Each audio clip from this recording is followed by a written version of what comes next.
everybody, I'm Brittany Lewis with Forbes Breaking News. Joining me now is Jonathan Porter, Chief Meteorologist at AccuWeather.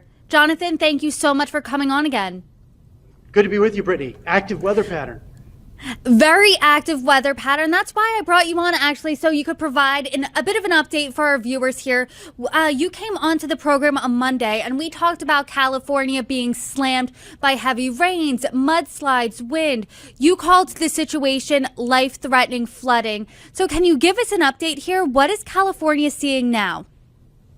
Well, the good news is that things have dried out across California and other parts of the Southwest, allowing people a chance to assess the damage and start dealing with that damage, which was quite significant in many places. AccuWeather data analytics experts have identified that a preliminary estimate for damage and total economic loss from that storm to be $9 to $11 billion. That's a significant impact. We had very dangerous flooding, as we talked about. And it wasn't just, Brittany, the flooding, but it was also the fact that we had mudslides coming into homes and businesses down city streets across the LA area, both in the city and then also the foothills and mountains that surround it. Just a very serious situation that's going to take quite some time to assess the damage and begin to deal with it. Remember, flooding damage is particularly difficult to deal with in terms of rebuilding. When water gets into a home or business, it takes a lot to remove all of the waterlogged items and begin to get back to a sense of normalcy. And also, in addition to that, oftentimes water damage is not covered by most homeowners insurance. So that can be another complication that people in the storm zone are going to be facing. Nevertheless, we also had trees fallen and all kinds of other problems further north, as we talked about in San Francisco as well. So a big storm there and a couple of repeated rounds of active weather, but things now calming down across California. First, let's talk about that fiscal impact, because you used huge numbers beginning with a B in the billions, $9 to $11 billion. As you said, that's a significant impact. So can you talk a little bit about how AccuWeather arrived at that number? Right, we have special expertise that AccuWeather has developed over the decades, understanding the impact of severe weather events on people and businesses. And it's far beyond just the damage. That's one aspect that we, of course, look at. But we're also looking at what was the business interruption? What was the interruption to supply chains? What was the impact to travel, to medical facilities? And also small businesses. Some small businesses have had to shut down during the storm. Some may not even be able to come back into business as they were before. So we're also looking at crop losses and other factors. So it's a holistic view of not only the damage, but also the impact, negative impact to the economy from the storm. And to put this into perspective, this one storm, as I mentioned, our preliminary estimate of $9 to $11 billion, we estimated, AccuWeather experts did, a $7 to $9 billion total economic loss from the impact of tropical storm and tropical rainstorm Hillary in the Southwest earlier this year. So this storm would actually have a greater impact than Hillary earlier this summer. And also, to put it into context, we forecast a total economic loss of 31 to 34 billion from the parade of storms last winter season into California. So that gives some context around this big number, as you said, that starts with a B. Huge impact, especially for a storm that was just a couple of days. And we talked about LA County being hit particularly hard. How is LA County doing now? Can you give us a forecast there? Well, things are going to be dry over the next several days, which is good. As we talked about on Monday, we were concerned that the threat was not over from the first storm, that there would be life-threatening flooding concern, which continued from Los Angeles down towards San Diego. That, of course, was the case Monday night into Tuesday, as that storm system continued to very slowly make its way through California. We also talked about additional rounds of rain, which would be more localized, but still problematic. And that was what was occurring over the last couple of days in California. Thankfully, though, those storm systems have moved east, and now it'll be dry for a couple of days. But AccuWeather experts are already looking at the potential for more wet weather, more wind as we head toward later next week into next weekend. So we've got about a week before that concern emerges, and continue to encourage people to check out the AccuWeather app and AccuWeather.com to follow that. But certainly more concerns in California here over the next couple of weeks, but thankfully a dry time period for people to start to assess the damage and deal with it in California.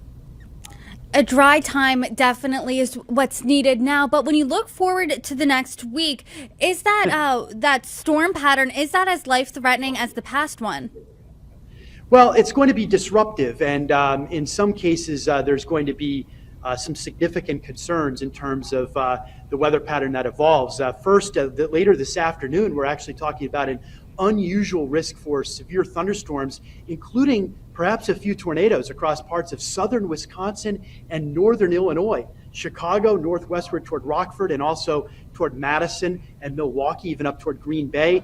That's unusual for February. Fast-moving storms that could pack quite a punch with some damaging winds, and as I mentioned as well, the risk for a few tornadoes in that area. But the main theme as we head into the next several days is going to be very active weather, and we're going to watch another storm system developing from the Rockies that will eject out to the southern plains, eventually the Ohio Valley and the Northeast. And yes, that storm is going to have the potential to produce snow along its path. Jonathan, whenever you come on, you are always spot on, but someone was definitely wrong in their prediction last week, and that seems to be Puxtawny Phil. He predicted an early spring, and that doesn't seem to be the case, especially in the Southwest. Can you talk about the snow that we're going to be seeing there? Well, that's right. I think AccuWeather long-range expert Paul Pastelok said that Phil probably had some short-term glasses on there, right, in terms of some concerns around that. But all kidding aside, this we have been talking about for several months here at AccuWeather, our long-range team, highlighting that the second part of February would turn colder with opportunities for snow and ice across the central and eastern part of the country. So that's what we're going to be dealing with. This next storm system, again, developing in the Rockies. So Denver, we're looking for 2 to 4 inches of snow as we head from Friday into Saturday and into Sunday across parts of the Denver area. But then that same storm system is going to make its way to the east. So accumulating snow risk in Oklahoma City, Tulsa, up towards Springfield, Missouri, and eventually we'll be dealing with that across parts of the Ohio Valley, and then it's going to be re-energized along the East Coast. So we're concerned about, especially in the interior, the risk for some significant snow. And if you live in these regions, what should you be doing to prepare for this? Well, across the southern plains, these are places that, of course, do get snow from time to time, Oklahoma City, Tulsa, and those surrounding communities. But just be aware, we're going to be dealing with rain changing to snow. It may take a while for that snow to start accumulating on the paved surfaces on the roadways here later on Sunday afternoon. But by the time the sun goes down on Sunday evening, we expect that to be the case. And so some accumulating snow even on the roads along the I-44 corridor from Oklahoma City up to Tulsa and even towards Springfield, as we mentioned. But then further east, it'll be the need to watch the airport if you're traveling out in and out of places like Boston and Albany, New York, and Worcester, Massachusetts, and even, of course, perhaps down in the New York City area, though we think most of this storm is going to be rain from New York City southbound along the I-95 corridor. The storm, though, may end as a period of snow in New York City, and there can be accumulations, especially north and west of the New York City area. So if you have travel plans in the central and eastern part of the country, late in the weekend and early next week, you want to be paying attention to that AccuWeather forecast and try to be proactive with getting out ahead of the storm. And again, as I mentioned, the greatest risk for snow looks like it will be in the interior Northeast, from parts of the Appalachians up to north central Pennsylvania, into upstate New York, the Catskills and the Berkshires of western Massachusetts, even perhaps into or close to the Boston area as well, northern Connecticut, in those areas as well. So that looks like where the epicenter of the greatest risk for accumulating snow will be from this next storm as we head from Monday night into Tuesday night. Jonathan, as you know, as all of our viewers know, this weekend is an unofficial holiday in America, Super Bowl Sunday. The Super Bowl will be in Las Vegas. Will Vegas be spared from all of this bad weather on Sunday? Yeah, we're looking for mainly dry conditions there. So there's been problems in that vicinity, but doesn't look this week in terms of localized flooding, as we talked about earlier this week. But looks like improving conditions as we head into the big weekend there.